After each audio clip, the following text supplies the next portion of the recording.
Anong mensahe ang kailangang marinig ng mga Earth sign, Taurus, Virgo, Capricorn sa period na to? Pwedeng nangyayari na itong magiging reading natin or mangyayari pa lang. Kung hindi man para sa inyo itong magiging reading natin, di baka para sa someone na malapit sa inyo o sa someone na kakilala nyo mismo. Baka may lumabas na gender, mamaya gawin nyo na lang energy, masculine at feminine energy. Pwede rin naman na huwag nyo nang pansinin ang gender. Di ko masasabi kung anong magiging reading, kung positive ba o negative. Depende so kung anong mapipick up kong energy. Walang masama kung papanoorin ang Sun, Moon at Rising sign, kasi baka linman sa mga yan ay mag-resonate na sa sitwasyon nyo. Ayusin ko lang sandali. Sige, magsimula na tayo. Anong meron? Impediment, weakness, woman, tree woman. So, ang bida natin na ito, babae. Okay? Whether babae yung nanonood or lalaki. Kung lalaki yung nanonood, di person niya to. Person niya or someone na malapit sa kanya, babae. Okay? Pero kung babae yung nanonood, di babaeng Earth sign. Tatamaan ito. Oh. Maganda naman siya in fairness. Kasi ang dating, whether nangyayari na to, mangyayari pa lang. May someone na may sakit, may weakness dito. Ito yung problem natin. Ito ay growth. Tree ay growth or healing. So, more like, gagaling siya. Okay? O pwede rin tawag dito, hindi naman malubha. Kung magkasakit man siya, hindi naman malubha in a way na gagaling din agad. Let's say, ubot, sipon, ganyan. Pero, again, hindi naman siya malubha in a way na ma-hospitalize. Pero, case-to-case basis, sabihin natin may tamaan ng ganong klaseng sakit.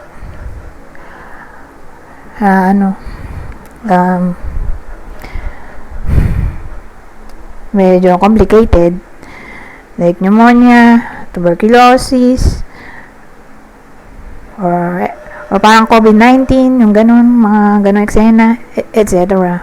Basta respiratory problem na malala na kailangan ng medicine or kailangan ma-hospitalize. Tingin ko gagaling din naman siya kasi may tree nga. Hindi naman siya magli-lead sa cancer. Oh my God. Pero hopefully ganun nga. Pero kung ganyan na yung scenario, tingin ko makakauwi na siya sa bahay. Pero again, tingin ko more like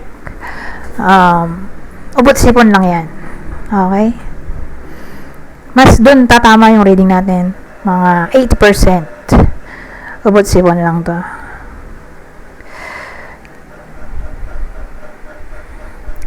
Or 90% na lang. 90%.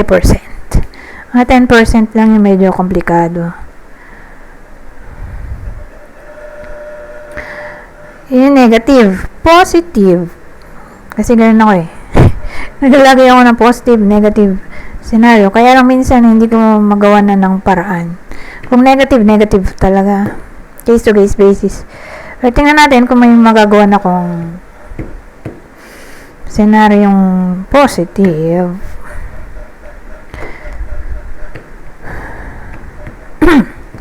So, ang dating sa akin, may problem nga,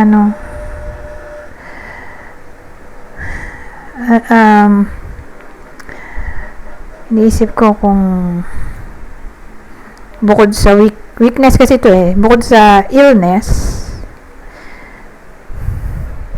pa. Sabagay, positive naman yung sinabi ko, teka lang. Di ba gagaling naman? Di positive reading pala yun. Hindi naman siya negative Yung negative lang ay nagkasakit. Pero nag-lead sa positive outcome, di ba? Gagawa pa ba ako ng scenario? Positive naman yun. Huwag na natin gawa ng negative. Pangit ng reading pag nilagyan pa natin ng negative, wag na.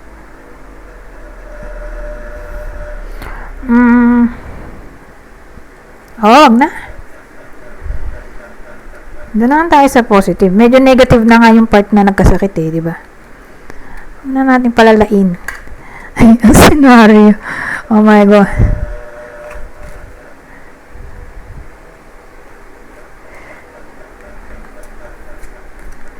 Teka, ayusin ko lang to.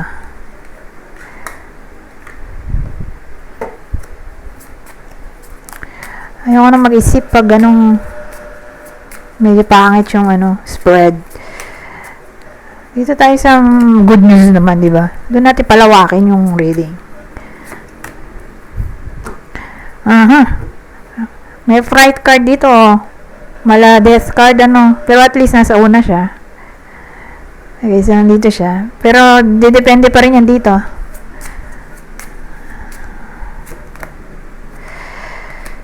Kalabas dito sa Lenormand.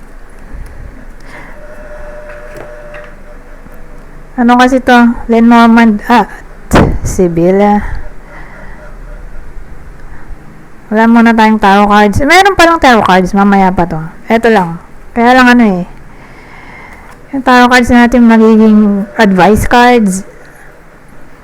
Ginagamit ko lang tong tarot cards sa collective.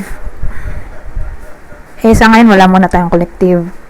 Purong prediction lang to. General prediction. Okay na. Game na. Meron tayo ditong fright card, kaloka fright card. Eto, letter, child, ring, fright card. O, dun muna tayo sa negative bago positive.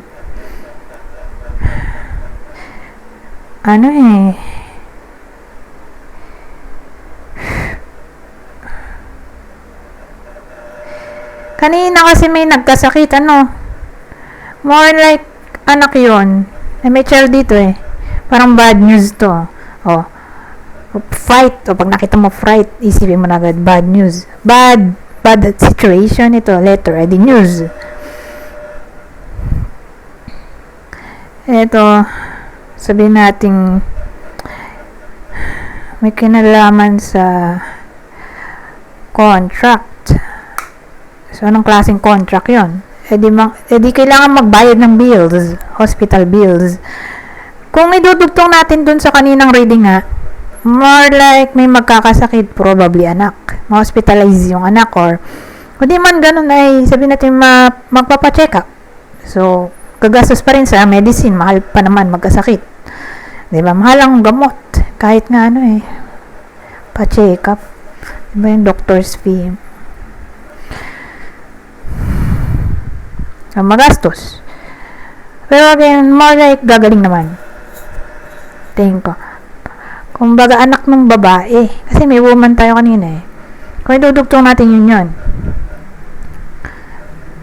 Pero sabi ko nga kanina, gagaling naman, di ba?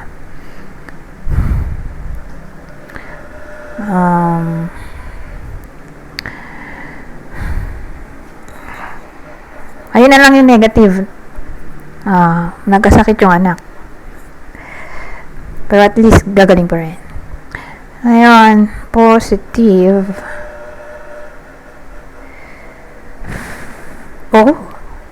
Ano to? Surprise. Surprise tapos bright, no? Ano kasi to, shocking or shocking news. May dito, communication. May ring. Sabihin natin proposal, promise, offering. Ito something to do with new beginning or anything na exciting or playful. Or ito, wedding. Pwede rin naman to, commitment. Pag-level up ng relasyon. So, pag sabihin natin from relationship to marriage. So, expect natin yung iba ay makaka-receive ng engagement proposal. Ngayon, kung di applicable sa inyo, let's say single naman kayo, at tingin nyo yung, let's say, yung partner nyo, specifically babae, tingin nyo dun sa partner nyo, wala talagang datong or wala talagang kaplano-plano na ikasal pa sa ngayon, baka kayo yung makaka-receive ng wedding invitation para ma-attend ng wedding ng ibang tao. O ganun dating. Excuse me. So, yan. Nakikita ko dito, wedding engagement, wedding proposal,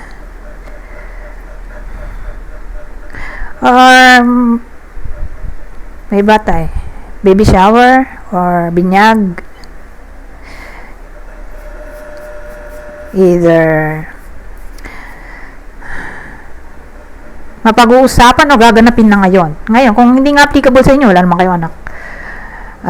Wala naman kayong bibinyaging anak or di naman buntis.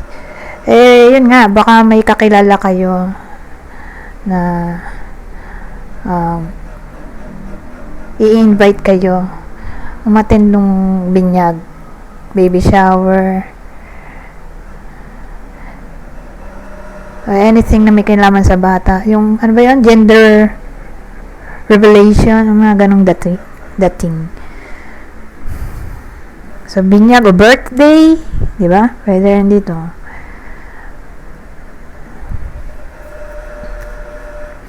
Anyways,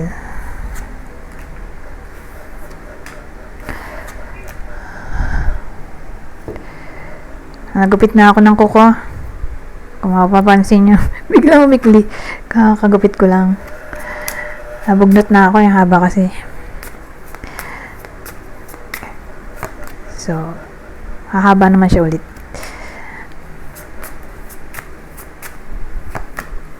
Oh! Ano to? Pensionero. Infantilism. Pero huwag kayo maglala.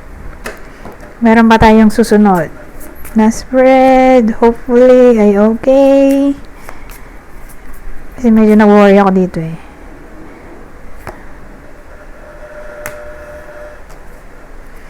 Pensioner. Ayusin ko lang ang task kasi nung table. Kung makita yung cards. Hindi ko makita yung tawag dito, cellphone ko para maayos yung cards. Anyways, simula na tayo. Pensioner, no? Pensioner, infantilism, fish site,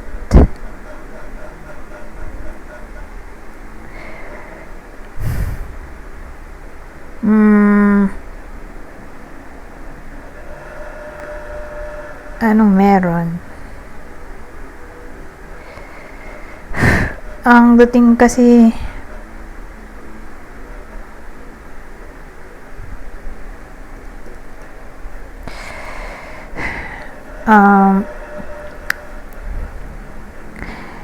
coldness kasi to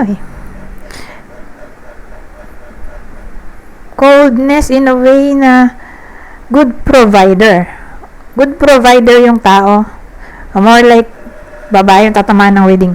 Kasi may lalaki dito ang dating, di ba yung pensioner may pension siya, ibig sabihin may nare-receive siyang pera.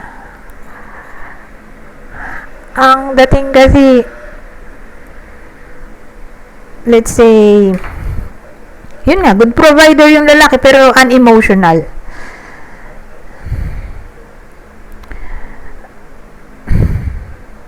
So, ang dating sa akin, magiging sad yung iba sa inyo. O baka nga nangyayari na to. Kasi kung nangyayari na to, di na kasi masaya yung yung iba sa inyo. Dahil walang ang love, walang emotion, walang romance, walang sweetness dun sa partner. Kasi kung ganun na yung nangyayari, lalo't matagal ng ganoon, maglilid na yan sa separation. Doon na papasok to. Hiwalay na sila.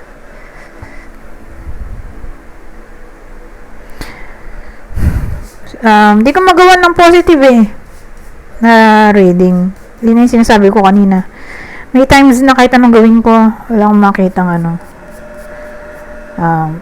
positive outcome or result or reading prediction. Sa case na to, sad ayun, may sad kasi dun bata ang dating sad yung babae kasi nga cold yung partner niya. Okay naman sa pagiging responsible na partner, nagbibigay naman ng pera, binabayaran ng mga bills, kaya lang parang may kulang. Ayun nga yung kulang, walang excitement. Boring kasi hindi emotional or sweet yung partner niya. Loyal nga, pero walang emotional intelligence, ganun ang dating.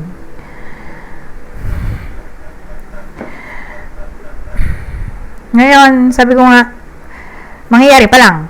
Ngayon, kung ganun na talaga, separation na to. Lead na yan sa separation.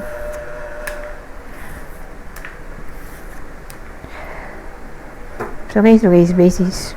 So, kung di applicable sa inyo, baka may kakilala kayong ganun ng sitwasyon. Baka sa kanila tumama yung reading.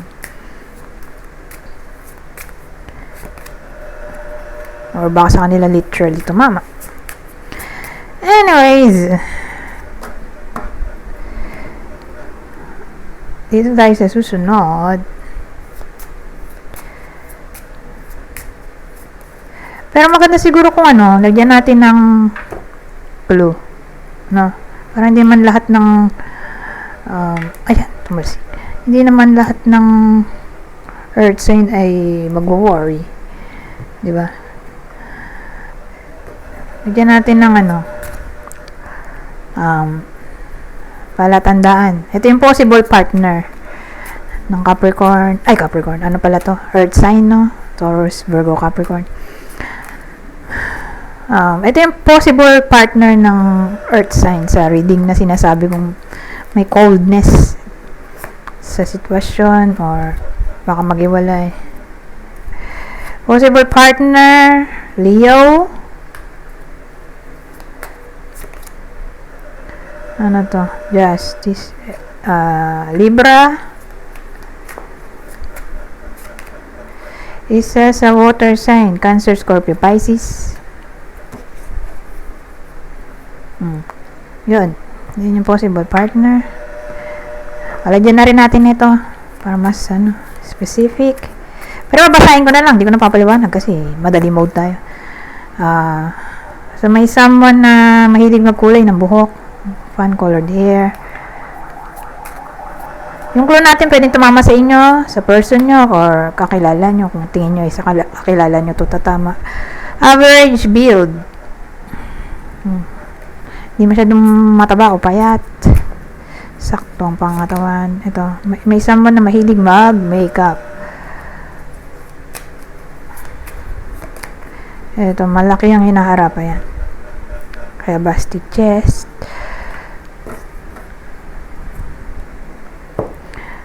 Nandito na tayo. Sa susunod.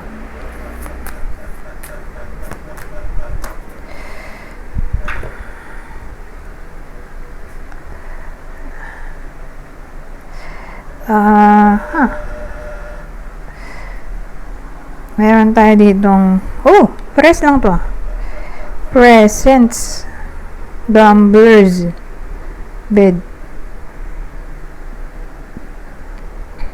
Gamblers bouquet bed. Ba't may bed?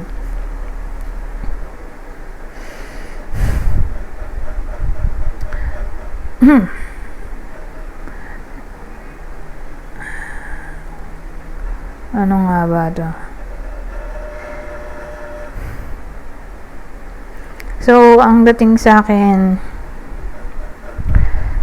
may opportunity na paparating. More like magiging blessed kayo dito kasi ang dating ito na yung solution solution sa problema nyo, yun yung darating na opportunity at tingin ko i-grab nyo to agad. So depende sa sitwasyon ng iba sa inyo. Pero ganda dating.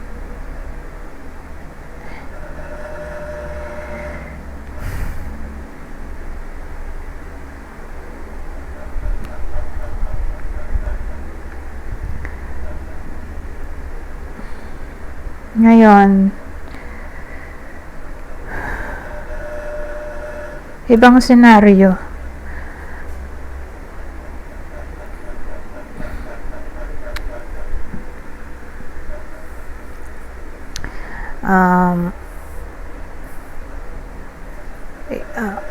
Solution, di ba yung kanina? Solution sa problema. Tingin ko ano yun career opportunity. Ngayon, yung pangalawang senaryo, hindi siya career opportunity, relationship to. So, ang dating may mga single na magiging in relationship na ngayon. Kasi doon nga papasok yung sinasabi ko magte-take risk. I-grab yung opportunity.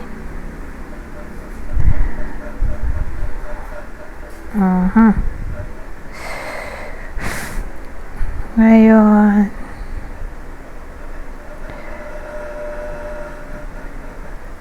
ano pa bang naisip ko dito? Ibang senaryo ay dito sa negative. Kanina puro positive yung sinabi ko, di ba? Kaya lang may nakita rin akong negative scenario. So yung negative scenario ay bad influence may mga taong bad influence na parang may impluwensyahan yung iba sa inyo. So beware na lang siguro sa mga makakasama nyo or baka nga kasama nyo na. So kung alam nyo sa sarili nyo medyo negative yung tao, di kayo na mag-decide, di ba? Kung lalayuan nyo ba o hindi. Pero kung sakaling aware naman kayo, mukhang negative nga yung tao, syempre maganda kung layuan nyo na talaga, di ba? Kasi nga may parang bad influence dito. So paano ba yung bad influence na sinasabi ko? Medyo social climber. May social climber dito tapos parang gusto nyo ring maging katulad nila na parang mahahawaan kayo ng ginagawa nila in a way na laging magastos. Parang may competition na maaaring mangyari dito. Patalbugan sila ng mga binibili. Oh my God.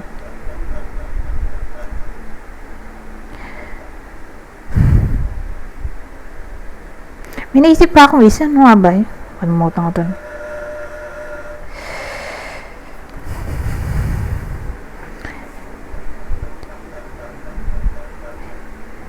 Yung isa naman, yung isa pang negative na naisip ko, in a relationship, baka masabak siya sa third party dito.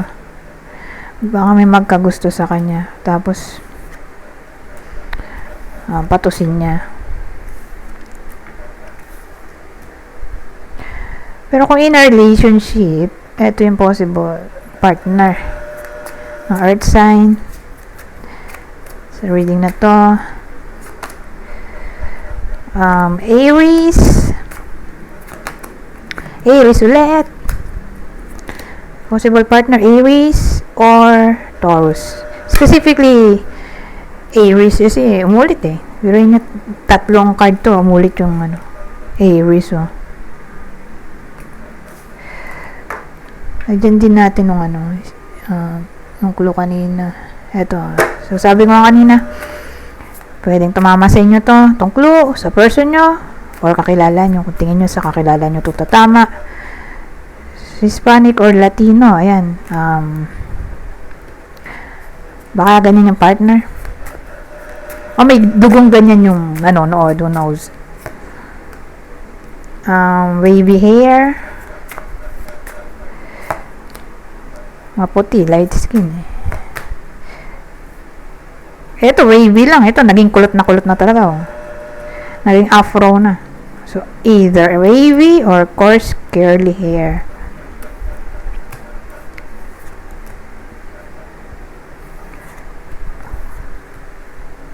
Ilang minuto na ba ito? Ay, 26 minutes na pala. Mag-end na tayo dyan sa dito, sa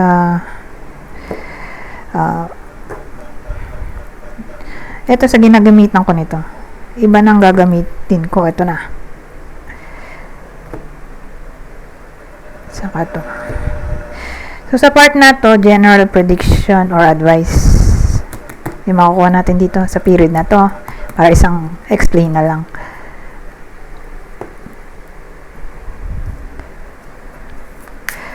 Babasahin ko na lang para mabilis. Madali lang namang intindihin dahil basic English lang to. So, sabi, eto. Take time out and the answer will come.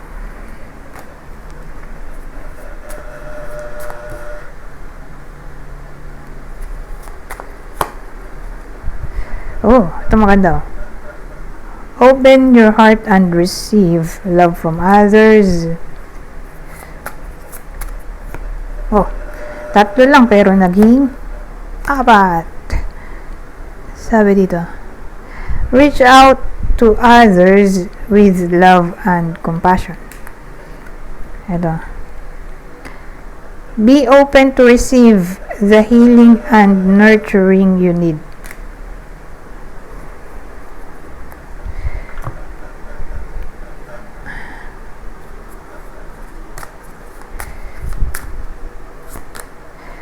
Ito. So, sabi dito, goodbye to the old, hello to the new. You've finished one part of your life, and now a new and even better part is beginning.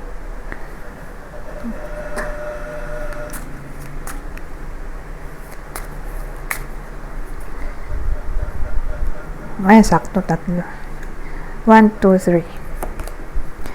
Eto. So, sabi, everything's okay. Don't worry, it's all working out in a beautiful way. At ang uli, oh.